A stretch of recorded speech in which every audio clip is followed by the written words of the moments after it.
Bonjour les amis, aujourd'hui nous allons faire des bichés, c'est-à-dire des beignets turcs.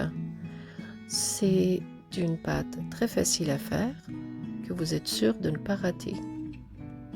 Donc en premier temps, on va prendre un récipient, on va y mettre la levure boulangère, sinon une levure boulangère fraîche si vous avez. Ensuite on va rajouter 400 ml d'eau tiède et une cuillère à soupe de sucre. Je vais laisser reposer ça pendant 5 minutes. Ensuite, je vais mélanger pour être sûr que la levure a bien fondu. Et là, je commence à incorporer la farine, tout doucement. Là, je rajoute le sel et je continue à mettre encore un peu de farine. Et je vais mélanger tout doucement.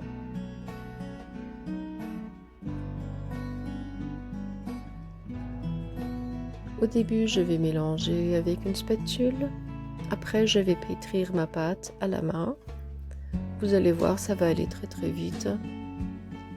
C'est une pâte quasiment inratable avec les ingrédients que je vais vous donner. Elle sera très facile à faire. Voilà, maintenant je continue à pétrir à la main. On va pétrir jusqu'à ce que la pâte se détache de la main, c'est-à-dire que vers la fin, elle ne collera plus. Elle va se détacher toute seule. Donc on va aussi faire attention que ce ne soit pas une pâte trop dure. Si elle est trop dure, elle aura du mal à gonfler. Donc forcément, on n'aura pas une pâte moelleuse à la fin. Et je vais laisser reposer ça pendant une demi-heure dans un endroit tiède. Voilà, au bout d'une demi-heure, ma pâte a bien doublé de volume. Et là, je vais préparer ma pâte. Ensuite, il nous faudra une serviette en coton. Je vais mettre un peu de farine sur la serviette pour que ma pâte ne colle pas. Et je vais commencer à faire mes pâtons. En premier temps, je vais déjà en faire une douzaine. Ça va être des pâtons de la grandeur d'une clémentine. Là, je vais tout doucement les écraser, les façonner à la main, sans trop appuyer, et je vais faire un trou au milieu.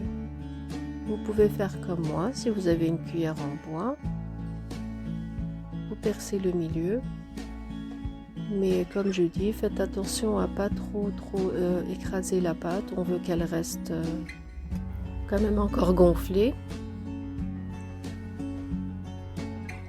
Et on continue comme ça pour une douzaine environ. Ceux qui n'arrivent pas à faire à la main, vous le faites sur le plan de travail, comme ça.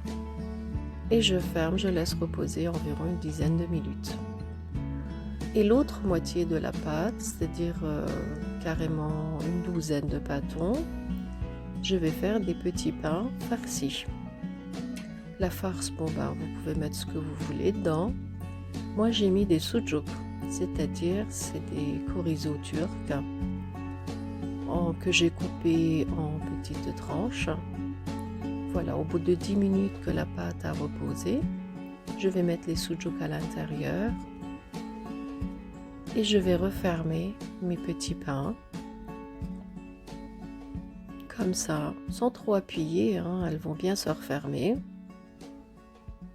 Et pareil, je vais laisser reposer encore une dizaine de minutes. Ensuite, je mets la poêle à la gazinière. Je vais y rajouter de l'huile de tournesol. Et on fait un test avec la cuillère en bois. Si elle commence à pétiller, c'est que c'est bon. Et là, je commence à frire mes petits beignets.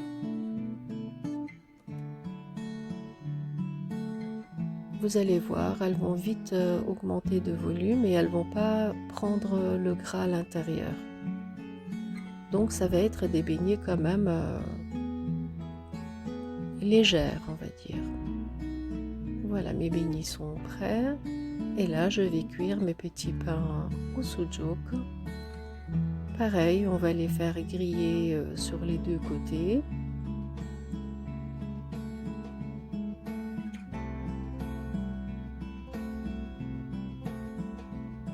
Ensuite, si vous voyez que les bords sont pas assez cuits, vous les tournez aussi sur les bords et vous faites griller correctement.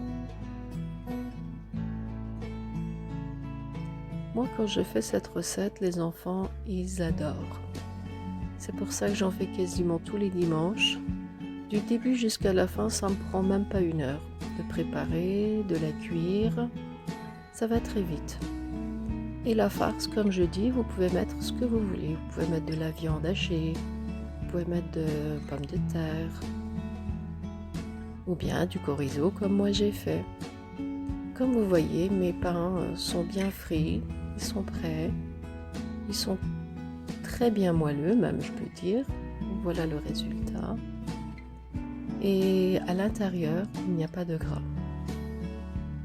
Mes petits pains sont restés très très moelleux. Donc je vous conseille de faire la recette. N'hésitez pas à suivre ma page, de vous abonner et de commenter. Sur ce, je vous dis à très bientôt.